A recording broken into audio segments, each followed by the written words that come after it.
ఈరోజు మా ఓపీకి ఒక పేషెంట్ వచ్చారు. ఆవిడకి గర్భసంచి తీయించుకోవాలి. ఆవిడ అడిగింది ఏంటంటే, నాకు ఓపెన్ సర్జరీ కావాలి, లాప్రోస్కోపీ అంటే కుట్లుకోత లేని ఆపరేషన్లో పీసెస్ మిగిలిపోతాయి, నాకు ఆ సర్జరీ వద్దని అన్నారు.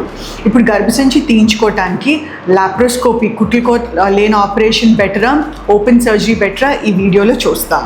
లాప్రోస్కోపీ కుట్లుకోత లేని ఆపరేషన్లో పొట్టలో గ్యాస్ నింపటం వల్ల పేగులు సెపరేట్ అయ్యి మనకి యూట్రస్ ఇంకా బాగా కనిపిస్తుంది. సో పీసులు మిగిలిపోయే ఆస్కారం అస్సలు ఉండదు. ఇక్కడ కోతలు చిన్నగా ఉండటం వల్ల పెయిన్ ఉండదు, ఇంటికి 2 రోజులు పంపించేస్తారు. స్కార్స్ కూడా చాలా నీట్గా ఉంటాయి. సో కాస్మెటిక్గా చాలా బాగుంటుంది. ఓపెన్ సర్జరీ వచ్చేసరికి కోత పెద్దదవటం వల్ల పెయిన్ ఎక్కువగా ఉంటుంది, హాస్పిటల్లో ఎక్కువ రోజులు ఉండాలి. కుట్లు ఇప్పిన తర్వాత కూడా 3 నెలల వరకు బరువు లేవదీయకూడదు. So obviously laparoscopy is the best.